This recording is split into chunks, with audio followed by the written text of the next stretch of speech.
Biz nədən danışdıq mərhələlərdən? Dedik, nizam-intizam, nizamla yaşamaq, proqramla yaşamaq. Bunun dinə dəxli var. Dinə dəxli var, dolayısıyla bu nizam-intizamlı yaşamaq sırf dini məsələ deyil. Və s. nələri saydıq? İndi gəlmişik axirət mövzusuna. Axirət mövzusu da indiki kontekstdə dini mövzu kimi qəbul edilməsin, xahiş edirəm burada. Bugünkü bəhsdə. Necə ki, dedik, dünya məhduddur, dünya haqqında danışırıq. Bunun dinə dəxli var. Sən dindar ol ya qeyri-dindar, dünya məhduddur. Elədir? Xəstəliyi var, ölümü var. Dinə və dindarlığa dəxli var, yox. Necə dedik ki, günah zərərli bir şeydir.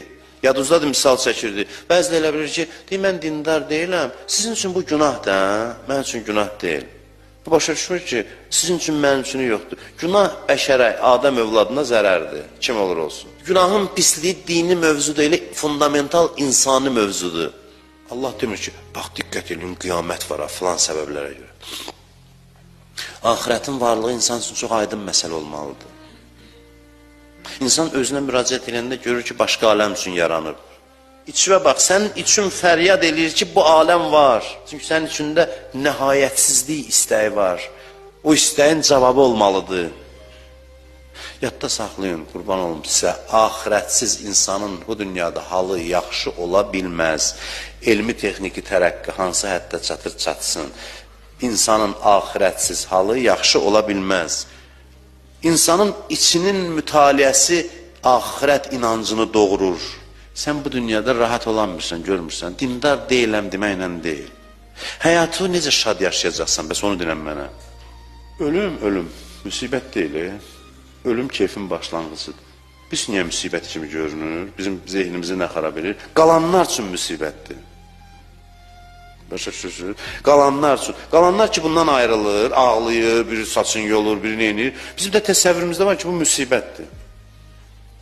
O gedən üçün müsibət deyil, gedən üçün xoşluqdur. Ölüm qəribə bir şeydir axı, başqa bir yerə keçir. Ölüm ki, qəribədir, qorxur, dillər gözü aç. Bax, gör başının üstündə kimləri görürsən. Gözünü açır, görür ki, əziz nurani simalar, qəşəng üzlər. Bunları təqdim edirlər, deyirlər bu Peyğəmbərdir, bu Həzrəti Əli, Həzrəti Fatimə, İmam Həsən, İmam Hüseyin.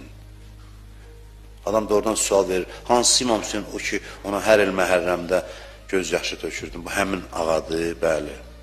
Allah göndərib səni qarşılasın. Fədxuli fi ibadi, daxil ol bəndələrimin cərgəsinə. Fədxuli cənnəti, daxil ol mənim cənnətimə.